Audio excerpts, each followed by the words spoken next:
Happy Flag Week, Mavs fans. This week, Cooper Flagg officially becomes a Dallas Maverick. And on today's show, I'm going to tell you guys everything I've been hearing about Cooper Flagg about 48 hours away from the 2025 NBA draft. We'll hop into all of that here in just a moment. But before we do, if you're excited for Cooper Flagg to finally become a Dallas Maverick, hit that thumbs up icon right now. It's a free and easy way to help out our show, and it would be greatly appreciated. I'm very excited to see Cooper Flagg here in Dallas. So hit that like button and let's get into today's show.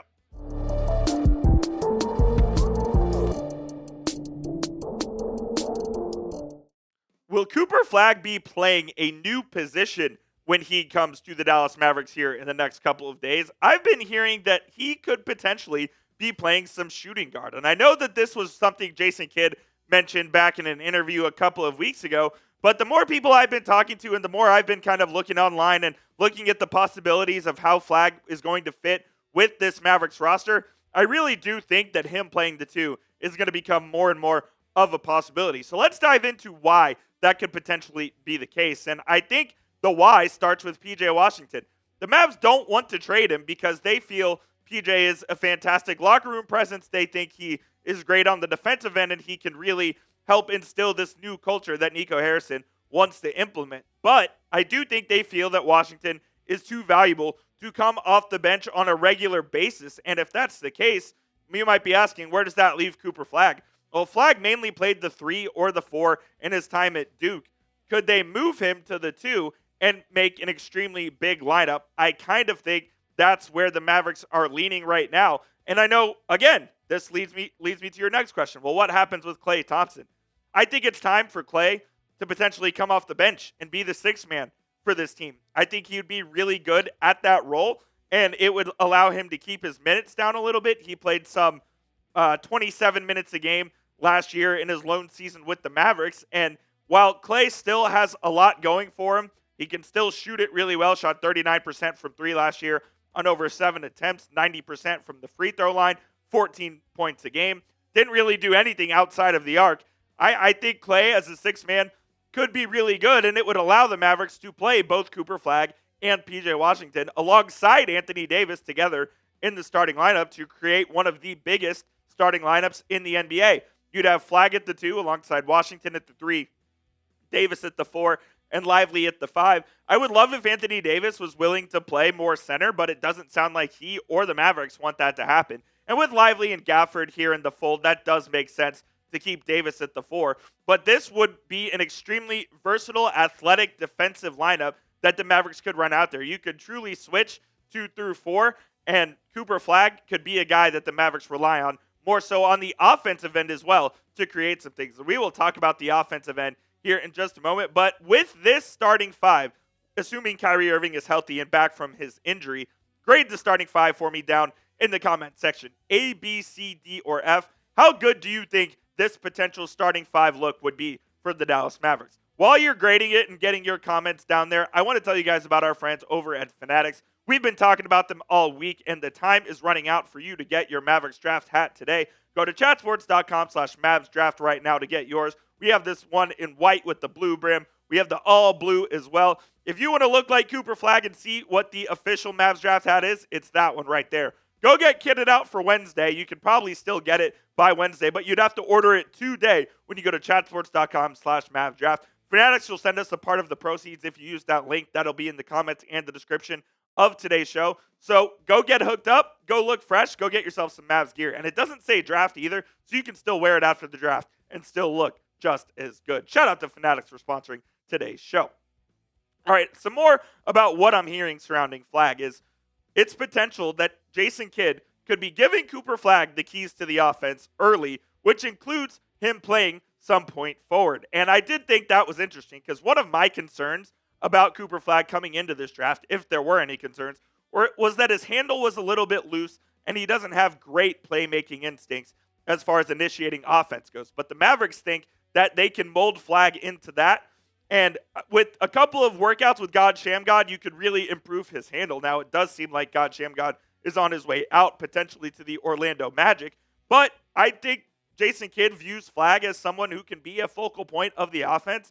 And with Kyrie Irving out for the first half of the season next year, it seems like the Mavs are going to be ready to give him the keys really early. If you remember all the way back to when Jason Kidd was traded from the Nets to the Mavericks back in 2007 or 2008, Rick Carlisle was pretty hesitant to give Kidd the keys, but he just gave it to him, and it worked out to the tune of an NBA title in 2011. And when you look at what Jason Kidd did with Luka, he gave him the keys really early, and I think he wants to do the same with Cooper Flagg and give him the keys and let him learn and make mistakes on the job and let him, thrive as this team's number one overall pick, who's the present and the future of this team. We're going to find out really quick whether or not Cooper Flagg can play that point forward role. I can't wait to see it. We maybe even will see it in some Summer League games. It sounds like he's going to play 1 or 2 Summer League games for the Mavericks as well, so that will be super exciting. But Kidd wants to give him the keys early and often, and with Kyrie out, why not just go let him hoop? What do the Mavericks really have to lose? They're going to have other point guards who will be able to handle the ball, the ball handling load, so to speak, with Brandon Williams and whoever they sign in free agency, perhaps a Chris Paul or Malcolm Brogdon or whoever that may be. They're going to have other guys who can handle the rock, but if you want to make Cooper Flagg the primary ball handler for the first half of the season while Kyrie's rehabbing, I'm all good with that. Be sure to hit that subscribe button as well if you haven't already. We are going to be live on Wednesday for the first round of the 2025 NBA Draft. When you see that thumbnail, you know you're in the right place. It's youtube.com/MavsTV. Send it to all of your friends and come hang out with us because we're going to have a party welcoming Cooper Flagg to the Dallas Mavericks. Cannot wait to see Flagg here in the blue and white, man. It's going to be fun for sure. I did think this was interesting as well. Jason Kidd's Cooper Flagg comparison is a young Grant Hill. If you remember, which most of you guys probably don't, I wasn't even alive when Grant Hill had his rookie season, but he did win Rookie of the Year and had a fantastic start to his career in Detroit before he had the injury bug and before those finally caught up to him and he was kind of cooked by the end of his career. But he did have a pretty long career in the NBA, and he was a fantastic 7-time All-Star player, including an All-Star appearance in his rookie season. And when you look at the numbers that Grant Hill put up in his rookie year, I do think it's feasible for Cooper Flagg to reach these kind of heights. He averaged 19.9 points, 6.4 rebounds, and 5 assists, shot 47.7% from the field, and averaged 2.7 stocks per game, which is steals and blocks combined. Look, Grant Hill was also an excellent defender, which is what people are saying about Cooper Flagg as well, that he's the best defender in this draft and the most versatile defender. Like I said, he won the Rookie of the Year in 94-95 and was an All-Star. Can you expect the same from Cooper Flagg? I don't know if it's fair to expect that he's going to be an All-Star in his first season. Is it fair to expect that he wins Rookie of the Year and is the best rookie from this year's class right away? I do think that's absolutely fair to expect. And if he has the career of Grant Hill minus the injuries, you're looking at a guy who's going to be one of the greatest Mavericks of all time. And that's what we're all hoping for when you get Cooper Flagg. And if you get those stats, if you get 20 points and 6 rebounds, he gets a steal and a block a night, I think you're thrilled. I think the Mavericks would be thrilled with that output, with the guy who's not going to turn 19 years old until the middle of December. Cooper Flagg is the undisputed number 1 pick in this year's draft. He's going to become a Maverick here soon, and it's going to be a really fun ride, man. I think it's going to be great, and I'm excited to see, especially if Jason Kidd lets him have the ball and lets him go and lets him play free early in the season. Do you think Kidd should give Cooper Flagg the keys to the offense right away? If so, hit that thumbs up icon for me. And if you don't think so, comment why down below in the comments. I'm curious to see here. We don't have to agree on everything, but I want to know your reasoning down there in the comment section. All right, finally on today's show, I've been talking to a bunch of friends who are Mavs fans and a bunch of people who are kind of in the know surrounding the Mavericks. Let's play a little hypothetical here. Let's include Cooper Flagg in the Mavericks-Lakers trade. Would you reconsider your stance on what you think the trade is? Whether it's good, whether it's great, whether it's bad. Would you reconsider your stance if you include Cooper Flagg in the trade? So let's take a look at what the trade would be with Flagg. Anthony Davis and Cooper Flagg alongside Max Christie in that 2029 first-round pick to the Mavericks in exchange for Luka Doncic, Maxi Kleber, and Markieff Morris. It makes it look a little better.